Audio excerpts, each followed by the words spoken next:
Namaste, Jai Shri Ram, Jai Shri Krishna, Bharat Mata Ki Jai. So, brothers and sisters, today I'm going to talk about the worst Prime Minister Bharat, or for some of you, India has ever had. The worst leader in India's history. So bad that even till today, India is paying the price for this individual's ineptitude. Okay? And that man is jawar-halal Nehru. Okay? Jawar-halal Nehru. That man was a British agent. I mean, I cannot describe it in any other way. And he proudly claimed that he was an Englishman. Okay? He hated being Indian. He hated being Hindu. Okay?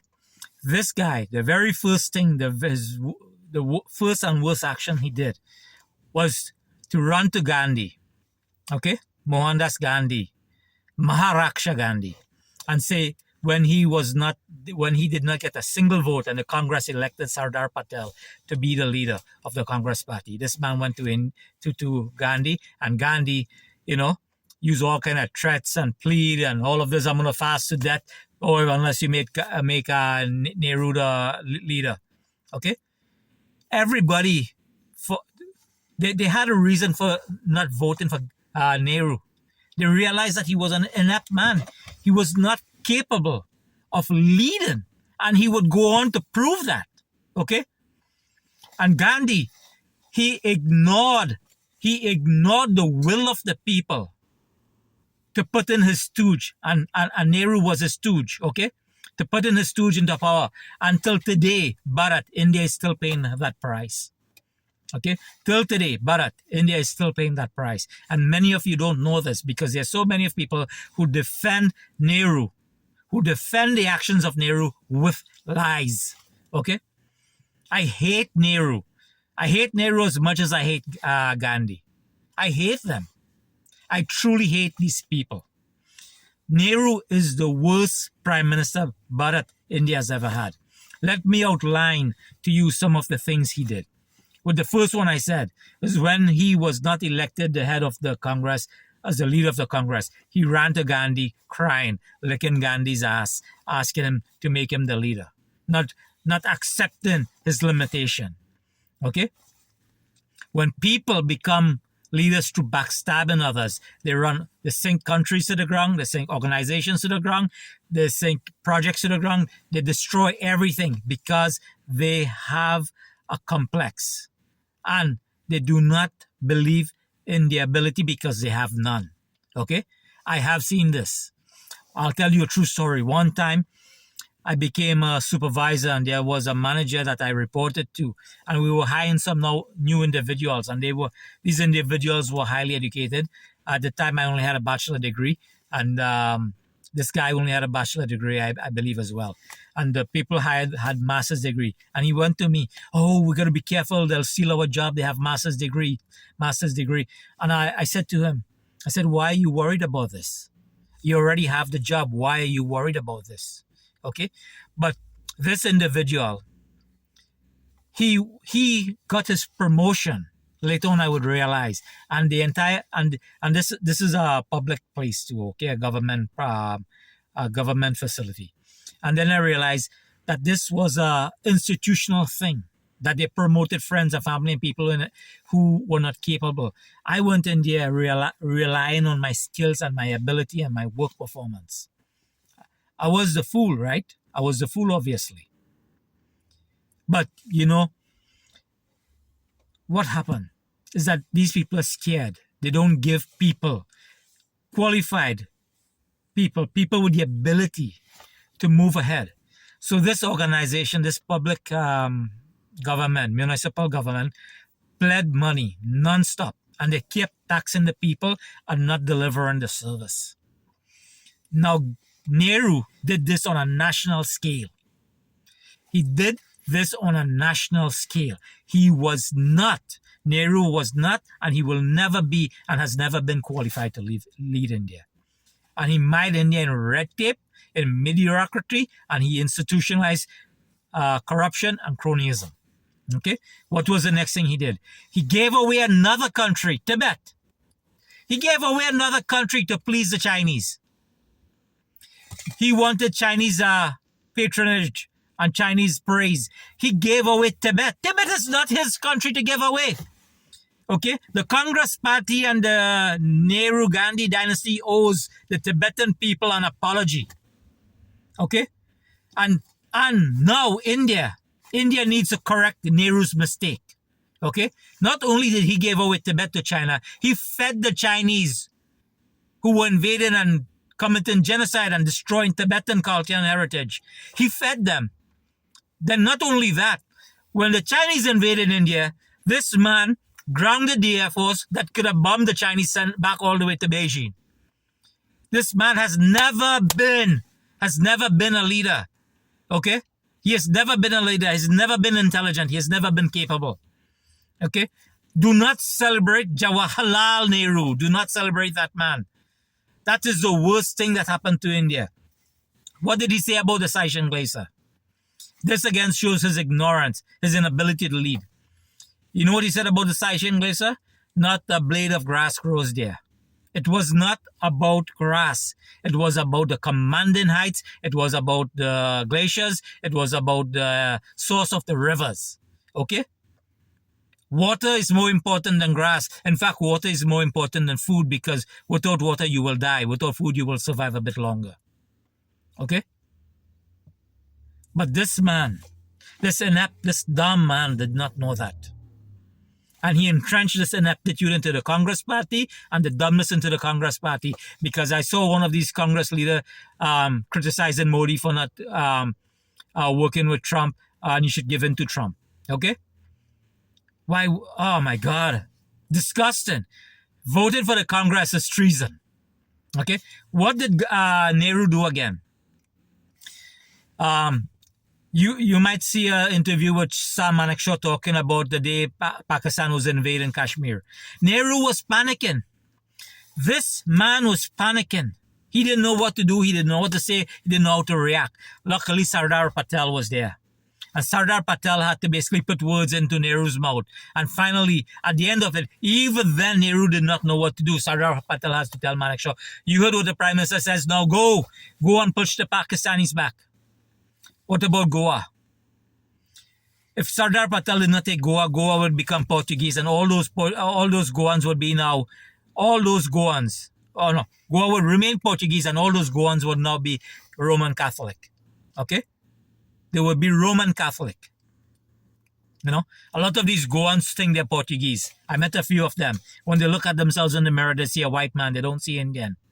If they check their blood, and did a DNA test, they realize that they're more Indians and they were forced to convert through the what you call that thing, the Inquisition.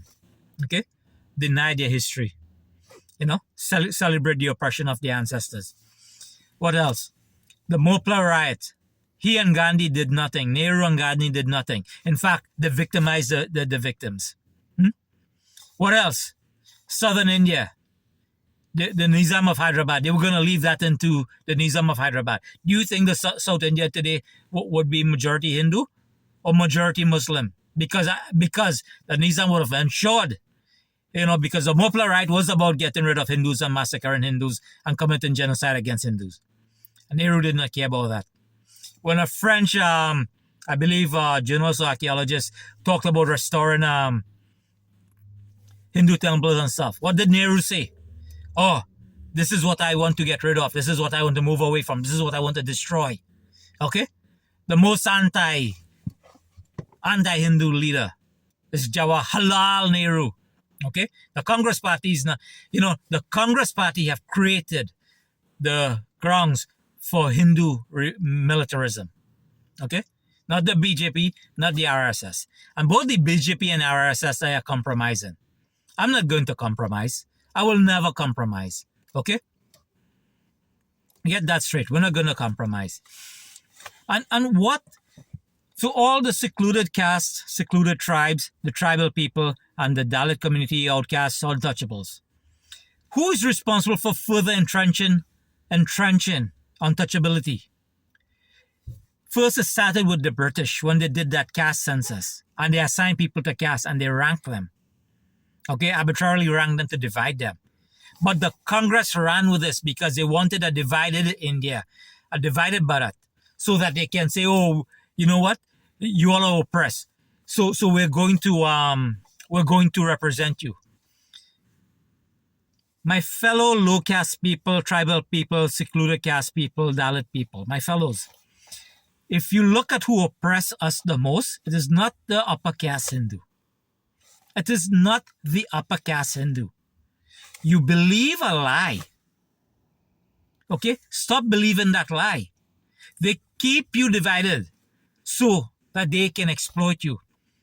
Even so-called Dalit leaders who run for office, they have no motivation, no intention of uplifting you, because if you're uplifted and you realize that you're part of the greater dharmic community, they will lose power. They're all self-serving.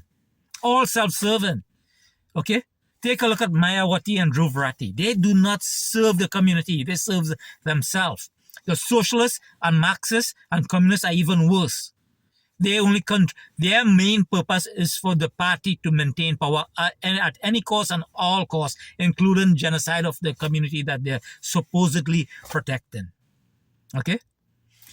And this is the Nehru and by extension the Congress Party. Also look up Nehru's tribal wife. He went around India masquerading as an Englishman with his cigarette in his mouth and, held and puffing his chest out. And this man went there and his actions caused a tribal woman to be kicked out of a community. And he never, ever once, I think she's known as Nehru's tribal wife. He never once again tried to apologize, tried to make amends, tried to ensure that she had everything she needed. That woman, because of Nehru and his arrogance and him looking down at other Indians, she spent the rest of her life in grinding poverty because of Nehru, because he treated her as a native, and he looked at himself as an Englishman. Okay? Look it up. Please look it up. What I am telling you can all be verified. I am not lying. Okay? I have no need to lie about this. I have no need to lie about this. Okay? And not only that, Nehru was a coward. He had an inferiority complex, which he ingrained into the psyche of India and Bharat. Okay? Now, I know a lot of people, especially the Congress and Rahul Gandhi, his Nehru's great-great-grandson, I believe, runs and holds the constitution up and saying about defending the constitution. Who was the first man to completely ignore the constitution of India? The constitution of Bharat. Okay. Let me give you a story. When Kashmir was being ascended, being integrated into India, into Bharat, they approached Ambedkar about special provisions for Kashmir. Ambedkar, whom I also do not like because he did not use his influence to uplift. He did not use his influence to uplift the Dalit community and to correct misconceptions about the emergence of untouchability. Okay, Ambedkar said, I cannot do this. The Constitution of Bharat, the Constitution of India does not allow this. So they ran to Nehru, and Nehru bypassed the Constitution of India. Okay? He bypassed the Constitution of India. Later on, his daughter, Indira Gandhi, suspended the Constitution. Okay? I make no secret of this. I view the Constitution of India as inherently anti-Hindu, with provisions for the implementation of Sharia law. So I am against the Constitution of India, and my goal is to replace that with a pro-Vedic Vedanta constitution. Okay? One that will eliminate untouchability. Okay? And the only untouchables would be those who choose to remain untouchable. If you choose to remain untouchable, that is your choice. I cannot make that choice for you. Okay? But I am going to eliminate that, and my goal is to uplift you to the minimum of upper middle class. Not upper middle class, but above the halfway mark of middle class. At least. That's the minimum. Not the maximum, the minimum. Which means that everyone within this movement will be above average. Okay? That's the goal. That's the goal. Okay? We don't need reservation and special treatment. We don't need that. That does not work. It actually pleases us while keeping us oppressed. Okay? Reservation cannot address everybody. Only a few. And I have said this before, reservation actually takes it away because other people now pretend to be secluded caste, secluded tribal, and low caste and outcast and Dalit and claim those spots. Okay? Claim those spots. Nehru is the worst thing, the worst prime minister, and the reason why Bharat is still suffering. Okay? The worst thing that he has ever done, apart from ingraining an inferiority complex and stifling innovation, was to not educate the masses with primary school, build a lot of primary school, focus on that, and to stifle entrepreneurship. Okay? To stifle enterprise and entrepreneurship is the Indian psyche. It is why India, it is why Bharat ruled the global economy. Okay? This last few hundred years of our economic stagnation is an aberration.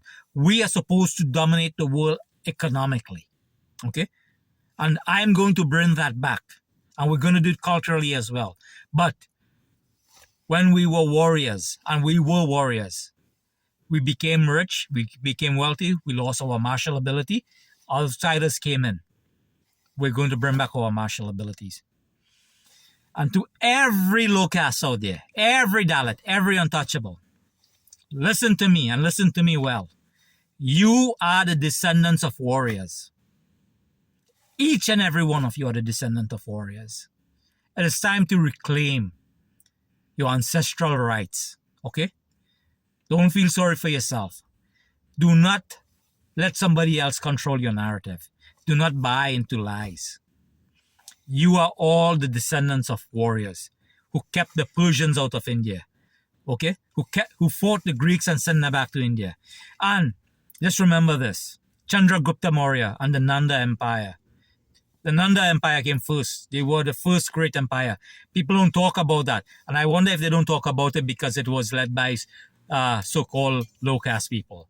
And the Mauryan Empire was founded by low caste people.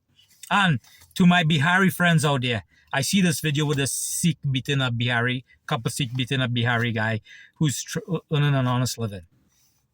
Let me point this out to my Bihari people out there. My movement will be, when it's formal in Bharat, it will be from Bihar.